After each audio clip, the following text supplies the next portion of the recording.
Hello friends, வாங்க simple and குயிக்காக ஒரு வெண்டைக்காய் தேங்காய் பால் கறி எப்படி செய்கிறதுன்னு பார்க்கலாம். அதுக்காக கடாயில் ஒரு ஸ்பூன் எண்ணெய் விட்டுட்டு கட் பண்ணி வச்சுருக்கிற வெண்டைக்காய் சேர்த்துக்கலாம். நல்லா வதக்கி விட்டுருங்க. இந்த அளவுக்கு கலர் மாறினதும் தனியாக எடுத்து வச்சுட்டு அதே கடாயில் மறுபடியும் 2 டேபிள் ஸ்பூன் அளவுக்கு எண்ணெய் ஊற்றிட்டு நீங்கள் கடலெண்ணெய் நல்லெண்ணெய் எது வேணாலும் எடுத்துக்கலாம். அதில் கடுகு, வெந்தயம், 1/2 ஸ்பூன் சீரகம், 2 வரமிளகாய் கிள்ளி போட்டு நல்லா பொரிய விட்டுருங்க.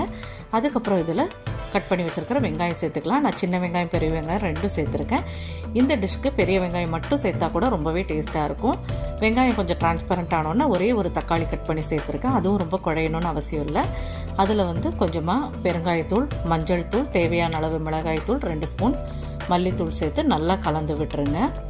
நல்லா வதக்கிட்டு நல்லா அந்த பச்சை வாசனை கொஞ்சம் போகவும் நம்ம வதக்கி வச்சுருக்கிற வெண்டைக்காயை சேர்த்து நல்லா ஒரு பெரட்டி விட்டுக்கலாம்.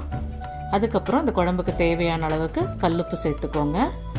அதுக்கப்புறம் ஒரு சின்ன நெல்லிக்காய் அளவுக்கு புளி ஊற வச்சுருந்தேன், அதையும் கரைச்சி ஊற்றிக்கலாம். இப்போ நல்லா கலந்து விட்டுட்டு ஒரு 10 நிமிஷத்துக்கு மூடி போட்டு அந்த பச்சை வாசனை போகிற வரைக்கும் நல்லா கொதிக்க வச்சுக்கலாம். இப்போ பார்த்தீங்கன்னா ஓரளவுக்கு பச்சை வாசமெல்லாம் போயிடுச்சு. ஒரு 2 மினிட்ஸ் ஓப்பனில் இப்படி நல்லா கொதிக்க விட்டதுக்கப்புறமா நம்ம எடுத்து வச்சுருக்கிற தேங்காய் பால் ஊற்றிக்கலாம். இந்த தேங்காய் கூட நான் கசகசா 4 சின்ன வெங்காயம் மட்டும் போட்டு அரைச்சி பால் எடுத்து இதில் ஊற்றிட்டேன். தேங்காய் பால் ஊற்றி ஒரு 2 நிமிஷம் மட்டும் இப்படி கொதிக்க வச்சதுக்கப்புறமா ஸ்டவ் ஆஃப் பண்ணி அப்படியே மூடி போட்டு ஒரு 10 நிமிஷம் ரெஸ்ட் கொடுத்துடலாம். இப்போ பாருங்கள், சூப்பரான வெண்டைக்காய் தேங்காய் பால் கறி ரெடி ஆயிடுச்சு. இது வெள்ளை சாப்பாட்டோடு வச்சு சாப்பிட்றதுக்கு அவ்வளோ நல்லாயிருக்கும். கண்டிப்பாக எல்லோரும் ட்ரை பண்ணி பாருங்கள். பார்த்துட்டு எப்படி இருந்ததுன்னு கமெண்ட்டில் சொல்லுங்கள். பிடிச்சிருந்தா லைக் பட்டனை தட்டி விடுங்க. தேங்க்ஸ் ஃபார் வாட்சிங்.